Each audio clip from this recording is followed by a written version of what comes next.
Welcome to the Manifest with Ease podcast. I'm Vanessa Jaden, certified mindset and manifestation coach, and I'm here to help you manifest your dream life effortlessly. This podcast is all about making manifestation simple and fun. Each week, I'll share powerful tips and aligned strategies to help you attract abundance, success, and joy into your life. Get ready to unlock your magic and step into the life you've always dreamed of. No hustle required. Let's dive into today's episode of Manifest with Ease. Have you ever felt like you're doing all the right things? You're journaling, you're doing your affirmations, you're visualizing your dream life, but yet you feel like that the money just isn't flowing. Abundance just seems to be out of your reach. Well, today we're going to dive into the 5 subconscious blocks that might be repelling your abundance. And you might not even be realizing it. Here's the thing. I've personally battled every single one of these. So I'm going to share a little bit of my own story throughout this podcast and my wish for you, and I really hope that you get some aha moments through discovering what these 5 hidden abundance blocks are. When I first started my entrepreneurial journey, I had a massive vision for abundance and for freedom. But it seemed that no matter how hard I worked or how spiritual I got, there was this invisible ceiling. And I just couldn't break through. Well, that was until I realized that the problem wasn't out there. It wasn't something that was happening to me, but it was actually my programming. Once I discovered that and I started working on it, that's when everything started to change for me. When I look back on my life, I realized that I think I always had that entrepreneurial spirit. And even though my life sucked in so many ways, I always knew that I was meant for more. So around 2011, I started in network marketing and I discovered mindset for the first time. Up until that moment, I did not know that our thoughts create our life. And little did I know at that point that this was an adventure that just begun. Now I know adventure sounds really exciting, but the truth is that when you're climbing a mountain, it's not always easy. I've been through a lot of hard stuff, and through this podcast, my courses, my coaching, I really hope to guide you through the shortcuts. Because honestly, you can manifest with ease. You don't have to make all the mistakes that I did. So let's take a look at some of these blocks. You might be aware of them, and others might just be hiding behind your blind spot. Now, blind spots are really sneaky. And that's why I always recommend working with a coach, or even having a really good friend that's going to call you out on your BS. I love this quote. You don't know what you don't know, and what you don't know hurts you the most. Change can only happen once we have an awareness. So let's look at the 5 hidden abundance blocks, or not so hidden. The first one is fear of success. Now, fear of success lights up the amygdala. That is your brain center. In the same way as fear of failure. To your subconscious mind, both of these are risky. And if your subconscious links success to danger, for example, you might think if you are very successful, you might burn out, be lonely. There might be a lot of pressure on your life to get things done. It's going to sabotage your efforts. Our brain is wired for survival and not for success. And when success feels like a threat to either your relationships, maybe to the freedom that you desire, or your identity, your subconscious is going to slam on brakes. It's like trying to drive your car with 1 foot on the petrol and 1 foot on the brakes. You're not going to go anywhere. So sometimes this can show up like procrastination or self-sabotage, even self-doubt, overwhelm, and the list goes on and on. You're not really conscious of the thought, I am afraid of success. Obviously, you're desiring success, but it's just not happening. So when I was growing my network marketing, my photography business, and my coaching business, I got stuck in a cycle of stopping and starting. I would grow my business to a certain level. I would just start making good money, and then I would literally burn it all to the ground. I would either start over, I would start a different type of business, like going from network marketing, photography to coaching. Those are such different avenues. Or I'd be changing niches in my coaching business. Now, I had no idea at that point blind spot alert here, that I was actually in a financially abusive relationship. You see, it wasn't safe for me to make money. Hell would break loose in the home every time when I did. And I didn't join all the dots until I got the awareness that I was actually in a covert narcissistic abusive relationship. So I kept stop-starting, self-sabotaging. But once I got the awareness, then I could start reprogramming my mind. And that's exactly what I did. Let's talk about something most women don't realize is silently repelling abundance, and that's guilt. Now, I'm not just talking about the obvious kind, like feeling bad after you've maybe spent some money. I mean that subconscious guilt that whispers things like, who am I to have more than others? What if I make more? What will my family think? What if people judge me for having too much? Or what about this one that really resonated with me? I need to be busy all the time, feeling guilty for stopping, for reading that book, for journaling, for just making space for yourself. So neuroscience shows us that guilt activates a part of the brain called the anterior cingulate cortex. And that's the area that's responsible for detecting conflict. And when it lights up, it creates mental friction. Basically, your brain starts running in two directions at once. So imagine your subconscious mind like a GPS. You're putting in your destination. Let's say you want to go to Abundance Avenue. But then the guilt pipes up and starts pulling you in an opposite direction. Maybe it's whispering to you, this isn't safe. People won't like you if you go there. Or you should stay where it's familiar.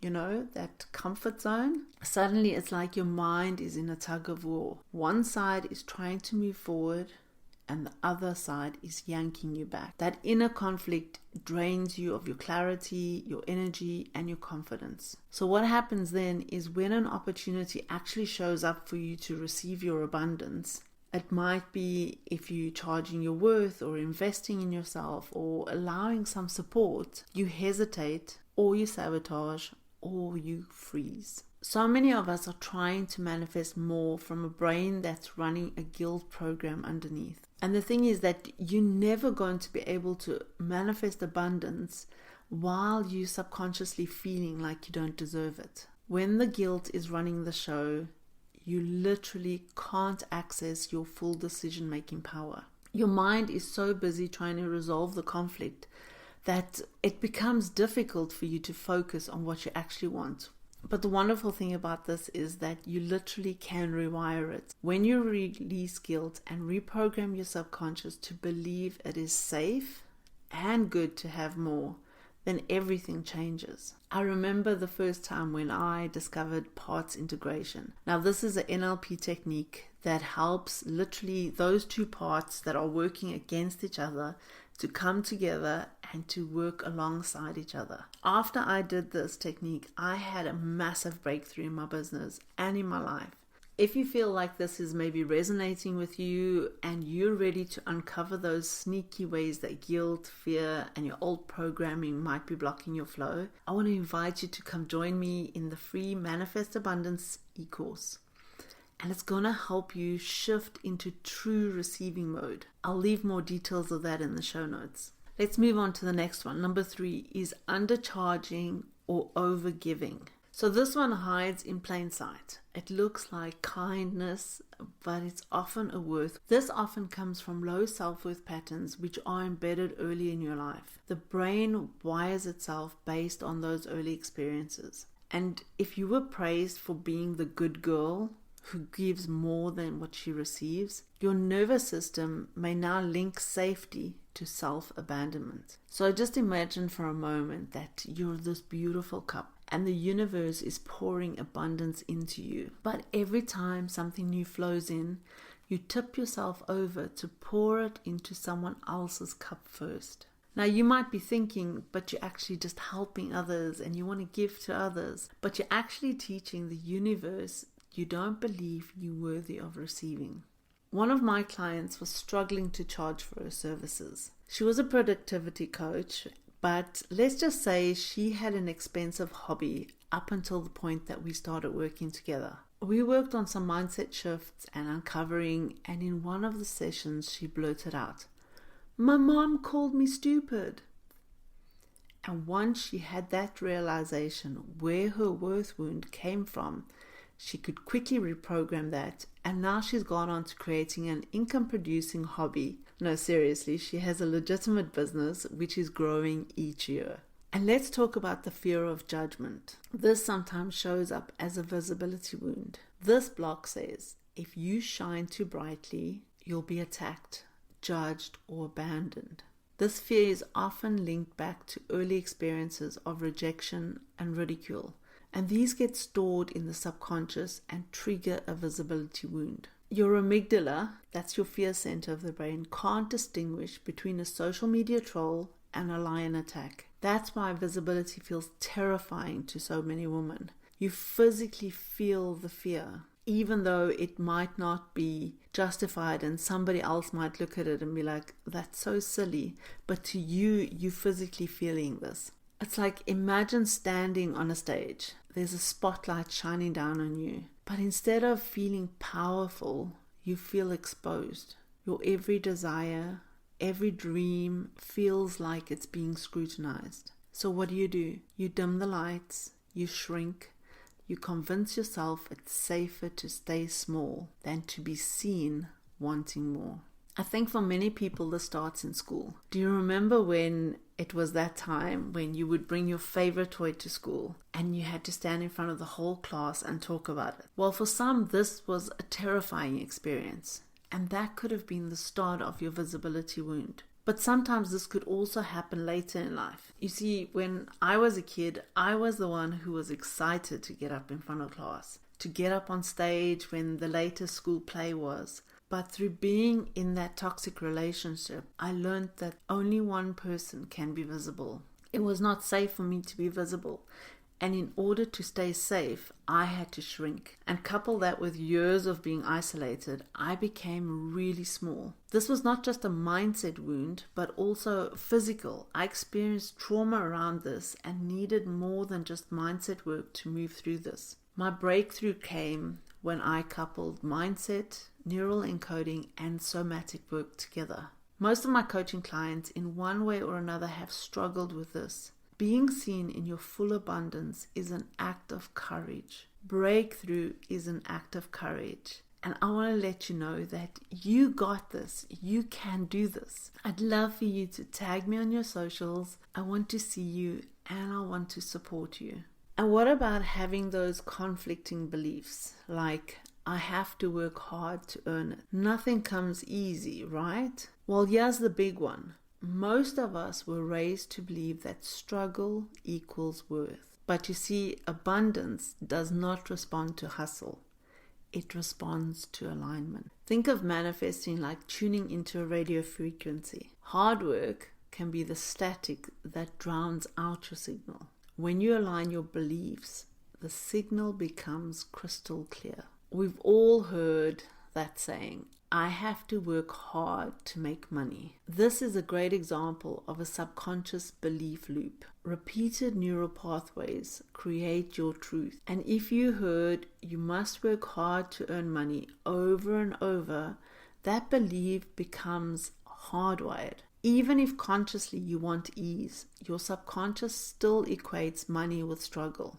So imagine trying to get to the beach, somewhere relaxing and abundant. But your GPS is set to hustle highway. Every time you try to take a shortcut or the scenic route, your brain screams, recalculating, and reroutes you back to that struggle. You might be craving ease, but your internal map only recognizes hard work as the path to money. So if your nervous system is still wired to believe it's hard, I promise you that's just a program and it can be rewritten. The Manifest Abundance with Ease e-course is where that deep rewiring begins. So here's a few more conflicting beliefs. Which do you resonate with? If I have more, others will have less.